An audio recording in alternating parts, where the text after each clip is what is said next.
Yo, balik lagi sama gue di channel Bernardin. Dan ya, pada kesempatan kali ini gue akan mengupdate lagi seputaran Bitcoin ya. Jadi kemarin udah diupdate untuk Bitcoin dan quick update untuk si Dogecoin-nya. And then sedikit reminder juga ataupun menginfokan buat teman-teman, nanti malam itu ada news event yang mungkin juga bisa berpengaruh ke pergerakan market, khususnya market kripto, yaitu adanya rilis data GDP sama initial jobless claim ya. Ini sekitar jam setengah 9 nanti malam teman-teman. Jadi prepare untuk news event malam ini ya, karena pergerakan Bitcoin sangat sideways banget gitu ya, benar-benar range-nya itu tipis banget.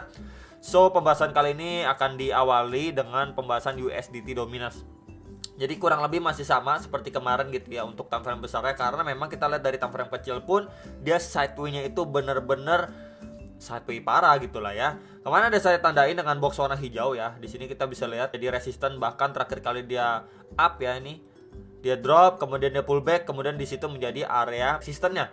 Dan so far sih masih menahan ya laju untuk pemantulan si USDT dominance. Jadi kalau misalkan kita bisa tandain ini untuk bagian resist atasnya itu di sekitar 8,64 sampai 8,68%.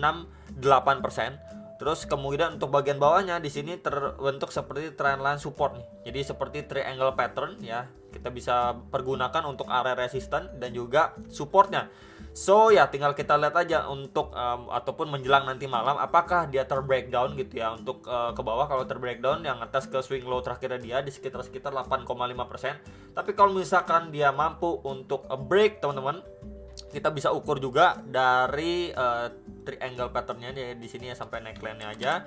Kemudian kita ukur kalau misalkan dia benar-benar mampu break itu ngejar ke kisar-kisar 8,78, 8,77% gitu ya, sekitar area situ. Dan ya kalau misalkan kita lihat juga di area situ ini sempat menjadi adanya tahanan juga nih di sekitar area sini. Ya 8,77, 8,78% nih di sini. Jadi kita melihat untuk range kecilnya. Kemudian kalau kita pergunakan bantuan kakek Fibo ya, ini untuk time frame kecilnya, so ya kita mendapati beberapa golden ratio. Dan ya precisely di box warna hijau yang pertama ini mungkin akan saya ganti menjadi box warna putih aja. Di sini kita lihat ya, dia berada di antara retracement 0,3 sampai 0,5 dari bantuan kakek Fibo, which is itu di kisaran 8,64 sampai 8,68%. Ya, jadi secara zonasi, kemudian secara golden ratio di situ adanya confluence of resistance. Jadi memang ya diharapkan untuk menjelang nanti malam gitu ya, si USDT dominance itu tidaklah mengalami penguatan, malah dia terbreakdown gitu. Yang diharapkan kurang lebih seperti ini, setelah dia breakdown ya, ini lebih sideways, kemudian dia breakdown kembali ya. Ini yang diharapkan. Jadi kalau misalkan ini yang terjadi, maka untuk market khususnya Bitcoin itu lebih bisa dikasih napas lagi. Jadi memang tetap aja intinya adalah rilis data nanti malam. Jadi ini adalah sebuah outlook aja, pandangan untuk si USDT dominance gitu ya. So kalau misalkan memang dia breakdown dan ngetes ke swing low terakhirnya, at least Bitcoin mungkin bisa ngejar kisaran 17.000 sampai 17.100 dolar, di mana itu adalah highest terakhir si Bitcoin sebelum dia sideways parah ya teman-teman. Next ini untuk si Bitcoin secara daily time frame. Jadi secara daily ketika dia udah drop signifikan, kemudian dia di sini adanya pullback atau pemantulan membentuk seperti bullish engulfing gitu ya. Jadi masih sama ya, untuk Bitcoin itu masih potensi untuk ngejar next target di box warna orange, di mana di situ ada EMA 34 yang sebelumnya juga cukup direspek sama pergerakan Bitcoin sebelumnya secara daily time frame. Plus ya di zona sebelumnya di sini menjadi area resisten. Jadi di situ adanya confluence of resistance di sekitar 17.150 sampai 17.250 dolar. Dan kemudian kalau misalkan kita menggunakan bantuan kakek Fibo dari swing high ke swing low dia yang terakhir, maka ya kita mendapati beberapa golden ratio. Dan precisely kita bisa lihat ya, di box orange ini berada di antara retracement 0,3 sampai 0,5. Jadi memang di situ adanya confluence of resistance yang perlu diperhatikan dan diwaspadai. Nah, kalau misalkan dia berhasil sedikit lebih tinggi lagi ya, kita bisa melihat di situ adanya retracement 0,6 atau sekitar 17.580 dolar.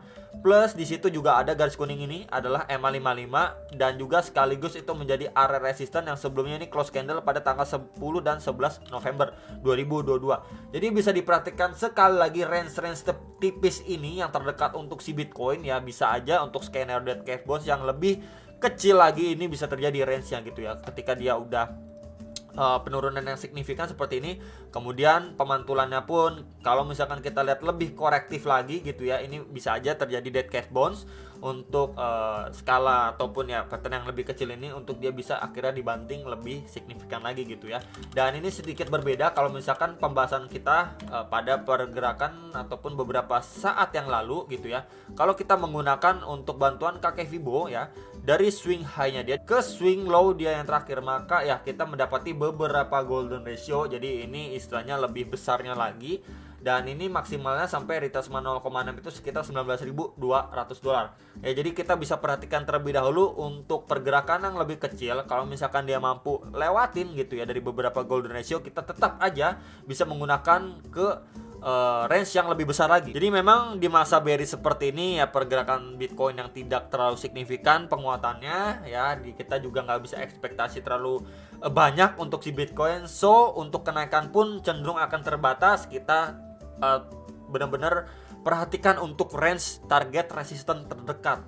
Ya, jadi untuk skenario dead cat bounce bisa aja terjadi ketika ini. Kita bisa lihat ya, clear banget penurunannya impulsif, kemudian kenaikannya itu sangat-sangat korektif gitu. At least kalau misalkan dia naik sampai 19.000 dolar pun ya tetap aja ini dead cat bounce pattern itu bisa adanya peluang terjadi untuk dia drop sekali lagi lebih dalam lagi, ataupun ngejar ke last dipnya dia sebelum nanti kita masukin winter sampai parah dan terusnya gitu ya teman-teman. Jadi itu sedikit yang pengen saya mau reminder ke teman-teman sekalian. Tetap aja jangan FOMO, kita bisa menggunakan untuk pergerakan yang lebih kecilnya. Kalau misalkan dia mampu break pun kita tetap aja bisa perhatikan untuk range yang lebih besarnya untuk secara daily time frame. Ini pembahasan terakhir untuk si Bitcoin dari time frame 15 menitnya. Ya, jadi kalau misalkan secara 15 menit kita bisa lihat ya di sini ketika drop kemudian dia pullback sampai ngejar ke 16.250 dolar gitu ya. Kita bisa lihat di sini penurunan yang terjadi dibandingkan dengan kenaikannya cenderung lebih powerful kenaikannya, walaupun di sini kena reject gitu ya. Kita bisa lihat juga di box biru ini terakhir kali dia pullback gitu ya, kemudian drop signifikan. Jadi di situ adanya tekanan seller, dan ketika harga mencoba menembus area itu istilahnya sellernya itu masih lebih dominan. Tapi yang perlu kita perhatikan adalah pergerakan terakhirnya ini ya, penguatannya lebih signifikan, dan sekarang ini dia membuat range yang sebelumnya kita bisa perhatikan. Ini mana ya, sebentar guys, akan coba saya tandain dulu aja. Sini sebelumnya menjadi area resisten gitu ya, box ataupun garis warna putih ini, sorry. Kemudian ini akan coba saya pindah. Nah di sini ya, ini dia di flip menjadi support ya. Sebelumnya menjadi resisten di sini, ini di flip menjadi support. So far sih menurut saya lebih masih oke, karena memang dia masih bisa bertahan di range sebelumnya yang menjadi area resisten and then become support gitu ya. Jadi tinggal menunggu momentum aja untuk si Bitcoin, untuk bisa si Bitcoin lanjut naik lagi teman-teman ya, dari dia create base di range tipis ini dari let's say 16.750 sampai 16.900 dolar. Dan mungkin buat teman-teman yang demen sebuah pattern ya, di sini juga kita bisa perhatikan untuk sebuah chart pattern. Di bagian atasnya kita bisa hubungkan di sini beberapa kali kena rejection ya. Di sini ada trendline resistance dari time frame kecilnya. Kemudian di sini juga kita bisa tambahkan juga untuk trendline support nih, yang beberapa kali sudah mampu menahan laju penurunan si Bitcoin. Jadi benar-benar sideways dan cenderung turun tapi benar-benar korektif teman-teman. Jadi mungkin bisa dimanfaatkan. Plus juga di trendline support bagian bawah ini, garis putih ini, kalau kita menggunakan bantuan kakek Fibo juga dari swing low ke swing high-nya dia, and then ya di sini kita mendapati beberapa golden ratio, dan mungkin concern kita adalah di retracement 0,3 sampai 0,5-nya nih. Sebelumnya kita bisa lihat juga untuk zona ini menjadi area resistance and then support juga nih. Ini resistance, ini sempat support, ini juga support, and then mendongkrak harga si Bitcoin naik juga. Ini juga menjadi support and then menjadi support juga. Jadi bisa diperhatikan untuk range ini teman-teman, sekali lagi di sekitar 16.650 sampai 16.750 dolar itu adalah support terdekatnya si Bitcoin ya. At least kalau misalkan dia tetap ya nggak terbreakdown, ini mungkin adanya opportunity yang bisa dimanfaatkan buat teman-teman selama dia bergerak sangat-sangat korektif. Koreksinya mungkin untuk ada yang akumulasi dan lain sebagainya. Semoga juga didukung rilis data nanti malam untuk si Bitcoin akhirnya bisa breakout dan mungkin ngetes ke 17 ribuan dolar ke atas gitu ya. Jadi itu yang perlu di note dan diperhatikan sama teman-teman sekalian untuk secara jangka ataupun time frame kecilnya si Bitcoin dan juga USDT dominance gitu ya. Itu aja dari saya, semoga bisa bermanfaat, dan jangan lupa analisa kembali sebelum execution atas masing-masing. Sampai jumpa untuk next video, salam profit.